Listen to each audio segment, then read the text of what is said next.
Okay, cool. I was just telling the group that I just got some news about a friend of mine. I've known him about 12 years now, and I would call him one of the most influential personal coaches I've had in decades. And no, he has nothing to do with NLP and or hypnosis or any of that. He was a vocal coach. He was an opera singer, sung all over the world, the Met and in Berlin and Rome. So that lets you know he's probably in Paris. So he's probably a pretty good opera singer if you sing in those venues. And he also did like Phantom of the Opera in LA and New York. Jesus Christ Superstar. He was one of the first guys did the real low voice. He was a baritone or a bass. Anyway, he was the vocal coach for a play I got in called Titanic. And like I said, when I got cast, I thought it was a musical comedy. I mean, I didn't know the show, and which is, I always think, a good thing if you don't know the show. And because then you got no preconceived notions. And then, after getting there, I found out it was an opera or operetta, everything sung, right? And so he was like helping us. And like I always say, I was always the guy after doing like 25 musicals that they would say, just kind of mouth the words and dance, because I could dance really well. And so anyway, but he was like coaching me up, and I was finally starting to get it. And he was different than any other vocal coach I'd ever tried to hire. Going back into my 20s when I got into trying to be an actor, I've had several vocal coaches. And when I was at the Academy, I had a guy who won a Tony Award and was nominated for 2 Tony Awards, right, as a singer. And he sort of helped me, but nothing like this guy. And what this guy did after I went and he said, I'll coach you up, right? So I paid and I went in and took a couple lessons. And I said, well, I kind of always thought I was tone deaf. And he goes, Will, I've seen you in plays. You have a beautiful speaking voice. You have a very varied voice, right? And he goes, I've seen some of your videos, for teaching this stuff. And he goes, you're active with your voice. You're doing this and that. And I kind of, and they always say, singing is nothing but talking in certain rhythms and tone, right? But I'm like, yeah, So anyway, we started doing some work, and he said, well, here's what it is. You can't hear the notes. You're so scared you can't hear the notes, right? And most of the vocal teachers, they go, okay, sing this, they pick a note and you try to sing it. And, of course you're in a show and most of the people are getting it. And I'm like, yeah. So anyway, so we spent like a couple months just working on listening to tones. This kind of goes with TimeLine, because he took me out of my fear zone in the time I was in. And I remember somebody die there. So anyway, I came back, and I still remember this. It was the National Guild. I came back from the conference, right? And he'd been coaching me some, because the show was in the spring. And so I'd done a few lessons here and there. And because I was at the Guild, I think I was teaching coaching. I always tell people that, and I did a couple posts on this, that one of the bad things, if you have some knowledge in your head, I call it the paradox of knowledge, is you don't take coaching very well. You start running it through well, why are they doing this and why are they doing that, right? And it's that paradox of knowledge. And so I came back from the Guild, and I decided I was going to make a serious run at this, trying to learn how to sing. And so because I was at the Guild, and it was a very good year, it was probably, like I said, 12 years ago. And a lot of people had paid me cash when I was at the Guild. So I walk into his, we had an appointment, and I walk in for the coaching session. And I think I remember I slapped down like $1,200, in hundreds. I go, boom. Okay. Yeah. This is, let's do it once or twice a week till this runs out, and then let me know. And I still remember, he's a sweet guy. He goes, honey, I've been waiting for you to get serious about this, right? And he was also married to well, not married because they didn't allow gay men to get married, but his partner, who died in like early 2000s, was a guy that wrote Meet Me in St. Louis and a bunch of these. So he was in that Broadway scene. Anyway, so I started taking all these voice lessons, and it was different than anything I ever did. And it was about listening to the notes, you know, and I had to step out of what I thought I knew and step into somebody's total difference. And that's one of the issues we get when we have a base of knowledge, right? Most of us, we got in hypnosis because somebody hypnotized us or did an NLP technique and we fell in love and we're like, this is so cool. And then you started taking classes, seminars, reading books, now watching videos. And then you go to try to get somebody to help you out, and suddenly it doesn't work as well. It's because you're thinking, why are they doing that? Why are they doing this? I would do this. It's that paradox of knowledge. And in fact, I'm going to do I think we could talk about that. I think we will in a week or two. We'll talk about the paradox of knowledge and, you know, and how to go around it. And I just had to reach up and bite me because I was changing my workout regimen. And this all goes with TimeLine. Just bear with me. There's a method here if you're one of my trainers, because naturally, as you look to the future, you have to call on your past if you want to make those changes. Is it not? And the more you think about it, the more you can just relax and listen to these weird stories. But I signed up I went, found a guy again that I liked online. I've never met him. He's a personal trainer. And I was watching his videos. I like this. So I decided to buy his course. I thought it was a 30-day course. It's a 90-day course. And I got it and I started looking at the workouts, and I had to fight my own paradox of knowledge, because I've been working out my whole life. Ever since I went into basic training at the age of 18, I've always worked out in gyms or health clubs. When I was in the military on base, and then, you know, even in the height of my addiction, I would go work out dying of a hangover, as I would say usually, right? So and I power lifted and body belt and did some competitive karate. So it was hard for me to set aside that knowledge, to step out of what I know, which means I'm going into my past timeline. I'm stepping into what worked in the past, which wasn't working now.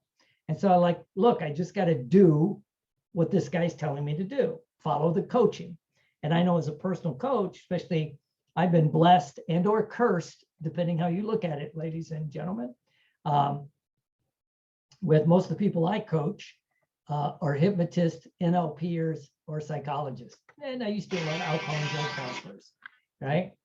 And so in one way, it's a blessing. It makes me work harder because I have to disguise everything that I'm doing, because I know that they're sitting there.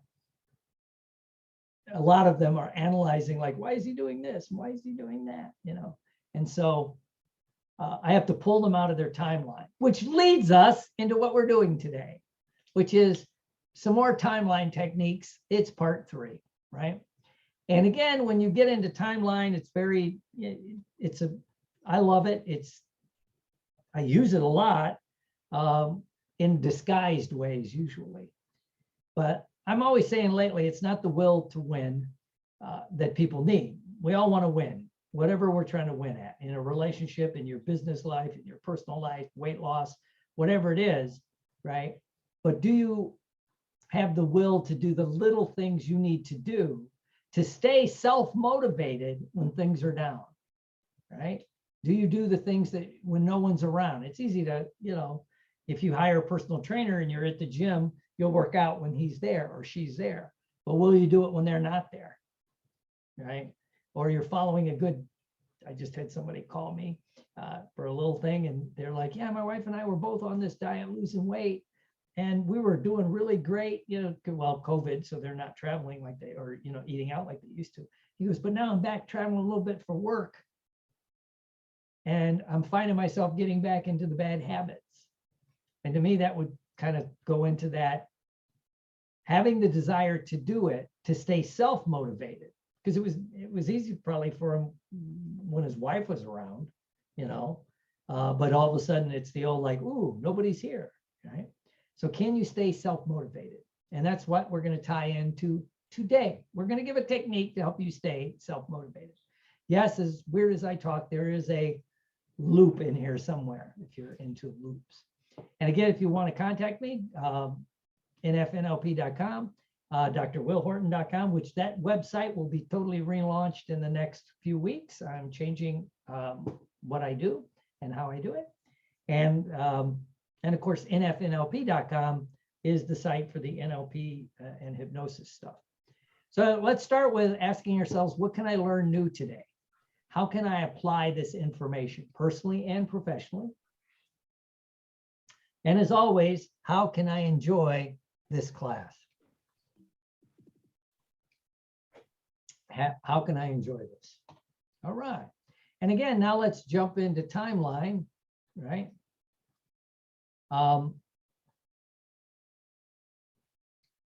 Which is, it's vastly misunderstood. There's a lot of false assumptions, and the more we're beginning to find out about how memory actually works and how this stuff is stored in your body, that it's not as simple as we thought it was. And to me, it's fascinating as we get more information, but there's a lot of false assumptions, right? With the biggest, of course, being that we have our timeline, past, present, future, whatever it happens to be.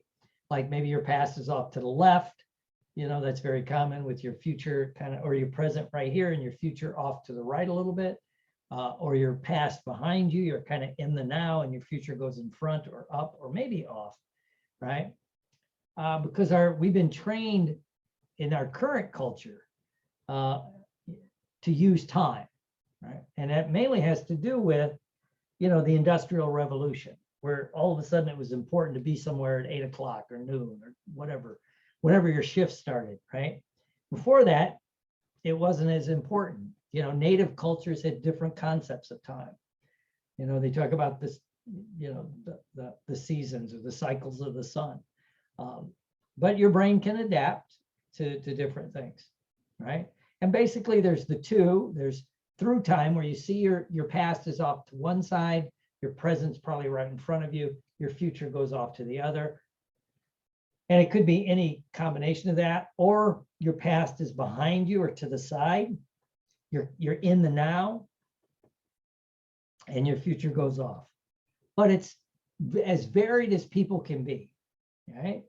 And so one of the biggest assumptions, much like when we learn NLP, or now they teach it in hypnosis, when we learn visual, auditory, kinesthetic, your representational systems, that people go, I'm a visual, or I'm an auditory, I'm a kinesthetic. No.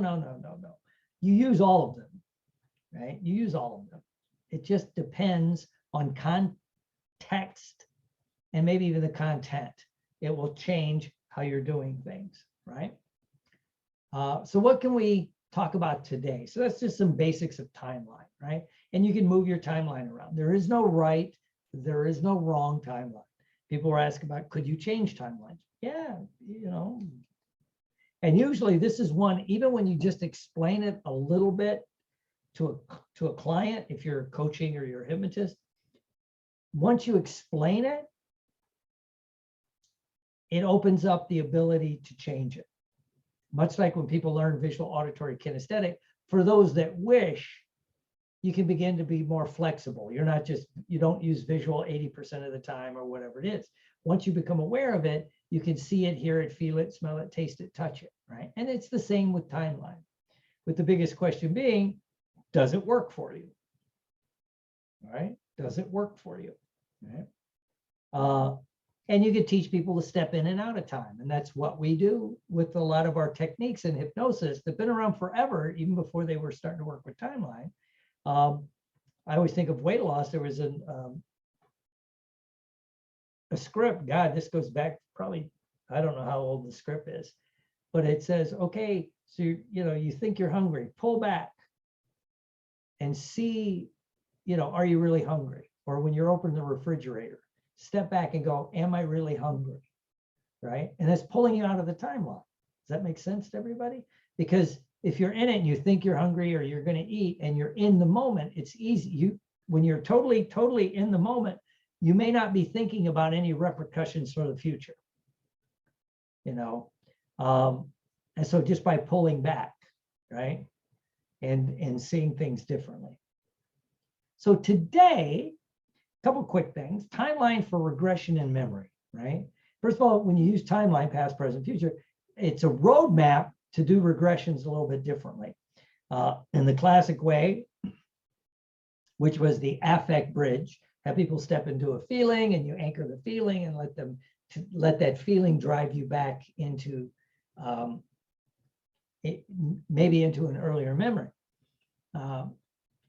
And contrary to popular belief, that was not Gilmore, right? And it was definitely not Jerry Kine, who I love, but they didn't come up with this, you know, or Cal Banyan or any of those people. This goes back a long time ago. Maxwell Maltz kind of talked about stepping into a feeling and letting it ride back through time, right? So anyway, but it can be a roadmap to do a regression, right? Besides an affect bridge. And one of the best things you can use like timeline for is if people are stuck as hypnotists. I know this probably happened to most of us on this call. If you've practiced hypnosis, you'll get a call. I lost something. Can you help me find it? And then you got a guy, how do you do this? How do you do that? Right? Well, I forget who taught this, or I would credit them. I try to credit people. And he would have the people go back, and he used timeline, and to go back to before the lost thing or a memory, not try to remember it, go back before. So if you think you lost it last week, you go back before it, right? And then drift them out and go into after you realize you've lost it. And then go back to before and move it a little closer. And then go back to after when you began to realize it. So you're kind of going back and forth, stepping into like, okay, I remember I was at whatever it was, the doctor's office, we were doing this, we were doing that. And then, you know, then I realized 3 days later, I lost whatever it was, my Medicare card. I don't know. I've had people do that, right? And I'm like, but if you go back and forth, it seems to help them gradually bring the memory back and get as specific as possible with especially the before and after memories. What were you wearing, right? Because people automatically want to go back and try to think of where did I put it, but it's the opening up the neural pathways. You know, what was I wearing? What was Christina wearing? Could I remember that? If we went out to eat, what did we eat? Who did we talk to? And then that, because you don't know what the theory, I think, behind that is. The memory is probably in there, but it's not stored where you think it's stored. You know, have you ever lost a file in your computer and you're sure it's in one, you know, folder that you created? And you do the search and it takes forever and you find out, oh, I stored it somewhere else. Right? Because how many of us learn from dealing with computers? You better remember where you stored the file, correct? Don't we all do that? Where did I save that? Where did I save it, right? Or you're like a lot of people, you don't categorize it, so you have 5,000 things in your download file. And then you're trying to find one, like Word document that you need out of 5,000, and then you can't remember what you named it, right?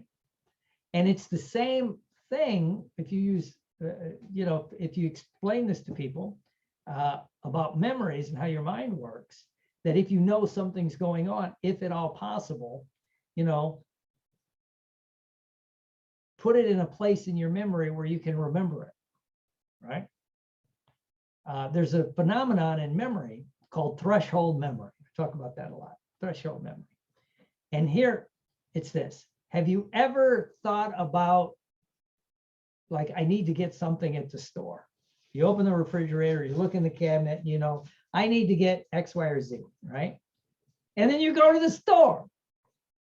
You got everything but what you went there for. And then the minute you walk back in your house, you go, God damn it, I forgot the milk, right? Or you're in the bathroom getting ready and think, oh, I gotta go, whatever, do something. And then when you walk into the kitchen to do it, you can't remember what you went in the room for. You're like, damn, and you begin to beat your memory out. But then when you walk back into the bathroom, you remember what it was, right?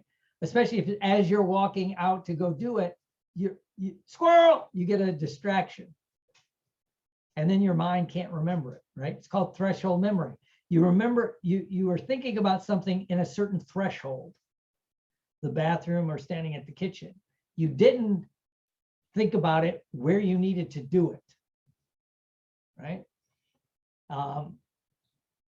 Like if you're putting together a grocery list in your mind, and you could test this, you know, I should have put this in more detail. But if you, let's say you got 10 items you know you need at the store, you could test your memory by, especially if you're like most of us, correct? You pretty much go to the same store most of the time. You know, down here in Florida, it's usually Publix or Walmart. Those are the two I go. Now I'm starting to go to all these, right? But if you always go to the same store, you pretty much know where everything is, right? They keep the milk in the back, or the eggs are off to the side, or, you know, where the meat is and the fruit's over here, wherever it is, you kind of know all this, right? You do that.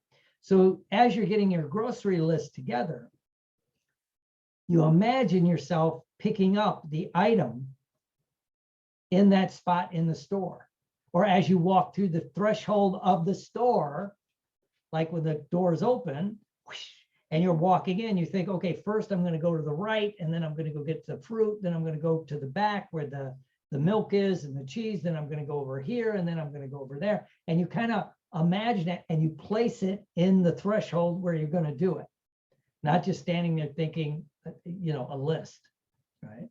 And if you want to challenge yourself on that, write the list out, but don't look at it, and go to the store, and then before you check out, see if you remembered much better than you usually do, right? This also explains why some stores, like Walmart's good for this, and some of the Publix by us down here in Florida, they'll move everything around in the damn store. You ever had that happen? You go in there, like they move certain things, right? Why?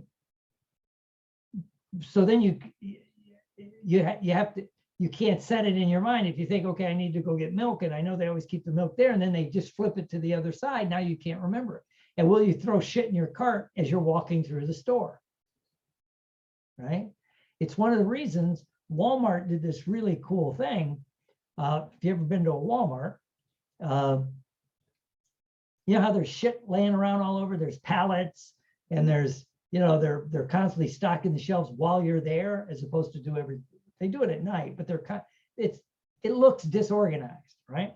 Well, God, I think it was 20 years ago or so, they got a new CEO, or one of those guys, and they decided they're not going to do that. They're only going to stock at night, and they're going to keep everything clean.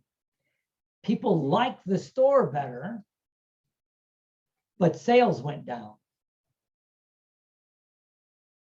right? And then they kind of backtracked it, and they figured out, like, so they bring out a pallet of something like, you know, chips and cookies and shit, and just drop it somewhere where you had to walk around it to go in. Well, you weren't thinking maybe you were going to buy chips and cookies, but there, what, you had to go around it, and now it's activated your nervous system. Does that make sense to everybody? It was brilliant. So now you go back to Walmart, shit's all over the place, right? But their sales, of course, with COVID, but their sales were up even before this, because they know if they put things in people's way, it takes them out of, if they've run in the system I'm telling you to do, right? Anyway, so that's a couple of things about memory and how it works with your timeline, right? And again, it seems to work. And when I say it's a good roadmap to do regression, the more we know now about trauma, right? It's not the memory that is not key it's how the memory was encoded, right? So you could go back, and this is where I argue with people that act like, no, regression's all you ever need to do. You go to initial sensitizing event or the whatever that crap is, and they say it works every time. I go, well, first of all, anybody makes that statement is an idiot. Nothing works every time, right? But what or at least I've found, is it's going to work great a lot of the time. And it can help you rewrite the memory. But rewriting the memory may not discharge the energy that's stored in the body. Right? So you kind of rewrite the memory, and now you think you're fine, and maybe you're doing a little bit better, and then some other trigger sets it off, and it's the energy blocks, as we talk about in memory. Right? And we've done there's a whole bunch of YouTubes up there on trauma and polyvagal theory. And it's kind of cool with TimeLine. So I always stress your timeline can naturally change by context, right? Work, hobbies, relationship, things like that. So just know that it's not always the same. So if you're going to do what we're going to do next, which is let's create some happy files, right? Which can come in very handy if you hit those periods of,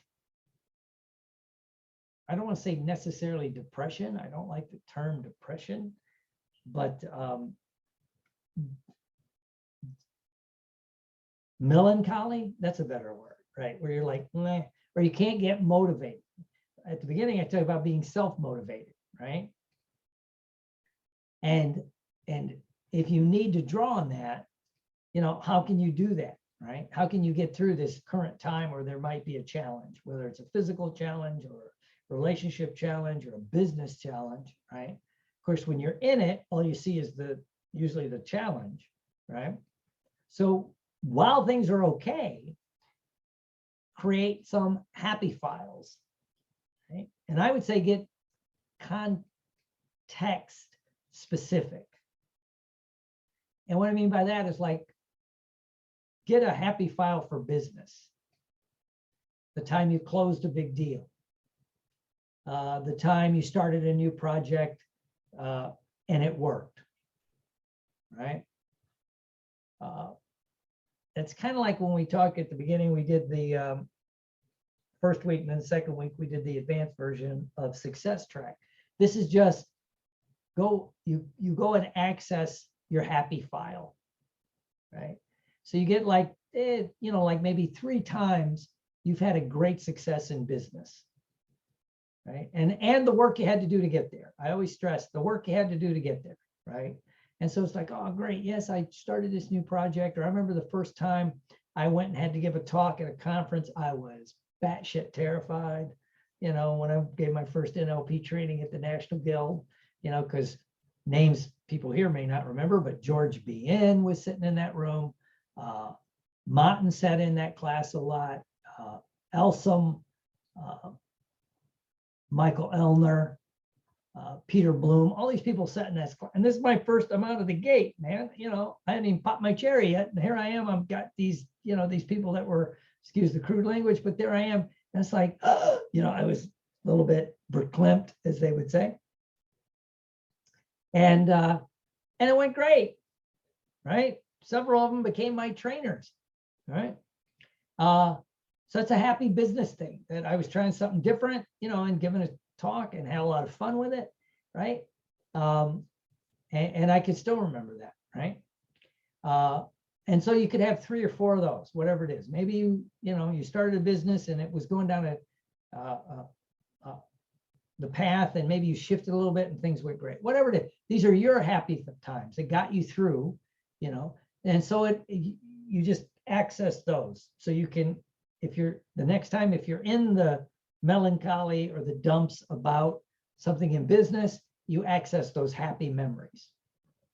So you can just pull on that, right? And the reason I say get very specific, because your timeline might change, right? And because I was doing this with someone once, and they noticed when they were stuck, and this was for business, when they were stuck, they were through time. They could see the problem, You know, they could see all the future bullshit they had to go through. Does that make sense to everybody? You know, and all the blowback they were going to get, that's all they could see, right? It was huge. And then when we went back and accessed some happy times in business, they were totally in the moment. They weren't thinking about the past. They weren't thinking about the future. They were dealing with what was right in front of them, having some fun with it, right? And we just made a couple of minor tweaks like that, right? And because I remember they bought my 4-session coaching thing, and we did some stuff. The first one we did that. The second one, they never used the last 2. They were off and running, you know. So and what it was, they were, you know, when they were in the flow, they were in the moment, right? And the other time I've worked with people with weight loss, physical, is when they were successful, they were through time. Okay, I know I'm, you know, I could see where I'm at now. I know where I want to go.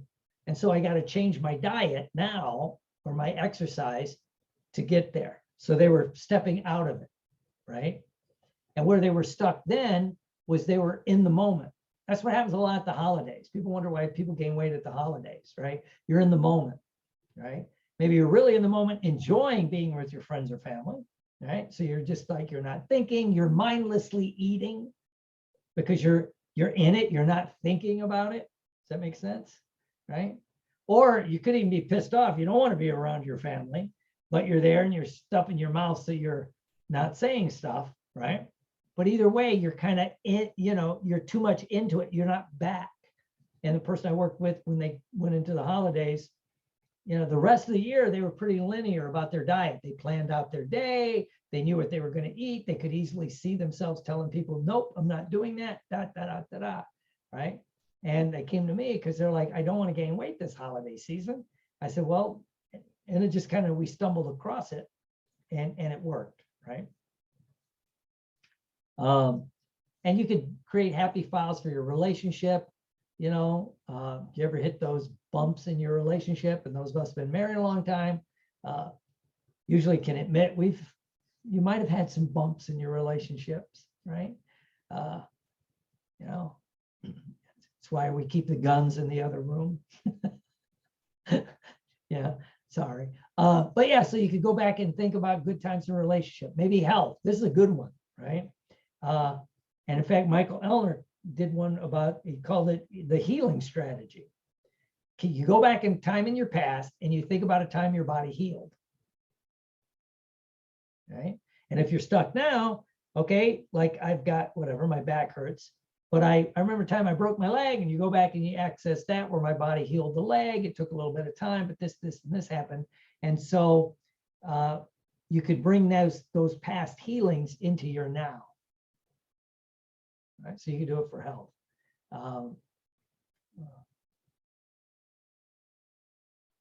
And one I've done a few times, I call it like the miracle strategy. You know, go back and, you ever had time experiences where shit just worked out? It was like a miracle. You're like, what the? You met the right person, and then this happened, and that, and it wasn't planned. It was kind of a miracle, right? So maybe if you're really in the dumps, or a client's in the dumps, if they can access some times where they've had miraculous experiences, you know, the person that they actually talked to at Starbucks ended up being a person they ended up doing business with, which took their relationship in a different direction, which it was unplanned, you know. And one guy that does business coaching, this is part of his core thing, is because a lot of times businesses are stuck when the CEO or the guy driving the business or the lady driving the business has laid out maybe too rigid of a business plan, right? Right. As I heard Dan Kennedy say once, here, you make a really good detailed business plan. That's for the bank. If you're trying to get a loan, the rest of the time, it's, you got to do what's in front of you.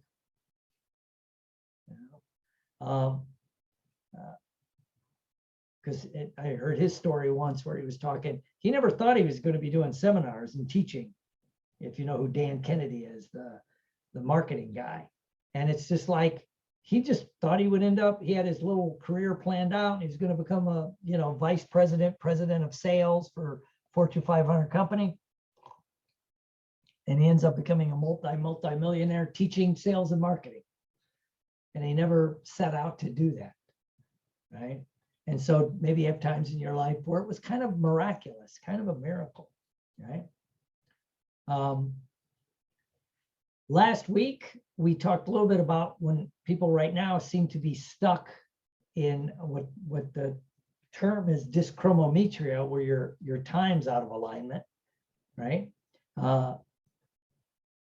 Because maybe work's changed, family's changed, talking to someone because, they have 2 kids in school, and kids will be in school for a while, then they shut the school down, so they're back home, and then they'll open the school up, and so they can't get their schedule back. So they've kind of lost their time, how they do things, right? And let alone what it's doing to the kids. So anyway, those are some things, we could do. And again, one of the things it'll do is it might flip your timeline around, right? You're stuck in through time, or you're stuck in time, and you go back in whatever your happy file is, might change it a little bit, right? And, maybe it's kind of interesting. Something I've been working with lately, because I've been in a funk, in a melancholy thing, whatever it is, feeling stuck. And because I was getting ready to teach this was a few days ago, I was thinking about it. I'm like, well, damn, let me go back and figure out, when have I been happy in the past and got a lot of stuff done? So I went back and created a happy file for it, if you want to call it that, right? And I took the term happy file from an acting teacher I had. So I did, and I stepped into it, and it took about a day, and I started thinking about it. And then it's like, one day I woke up and decided I had the energy back. That's all I could say. It's like, yes, I'm going to do this, this, and this, right? I'm going to blow up 80% of what I do to do something different, right? So anyway, that's, and I've done it with, when I talk about being a good student, if you're a trainer or a coach, are you a good client? Are you a good, if you're a trainer, are you a good student? Do you follow what a trainer or your teacher's telling you to do? And I told a little bit about, I want to change my physical workout and some things, how I'm built and some of that other stuff. So I went and found this thing. And when I got, like I said at the beginning, I got it and I started questioning it. And I'm like, wait, I went back to the last time I had some radical changes in, how I felt and my energy level. And it's when I followed a certain routine and I actually listened to what the trainer said. Then when I got that happy file, right, I went, oh, okay. And then I could see that I kind of drifted away from it. I was doing what I've always done physically, in good shape, but not the shape I want. So, I had to go back, get that happy file. So, now I'm attacking these workouts that this person gave me in a new way. So that's just it on, you're only limited by your imagination, if you will, how you use TimeLine. You can go back, you can do a lot of your techniques in someone's past, as we did on week 1, where we went back and, usually especially in my master class, I usually have people do the new behavior generator of taking the NLP course a year ago. So they can imagine, we drift back into your past, you see yourself sitting there, and it's real easy to do at the National Guild, especially if people go to the Guild regularly or any conference, right? So they imagine sitting through the training a year ago, leave the learnings that they just learned now, leave it in their past, and then ripple forward like you've had these skills for a year. And the class we just took was a review. And then any skill you've done for a year, you're probably better at, right? And so that one is a lot of fun to do with people. So that's it for this timeline part 3. If you have any questions, reach out, shoot me a text or a message or something, and we'll talk soon.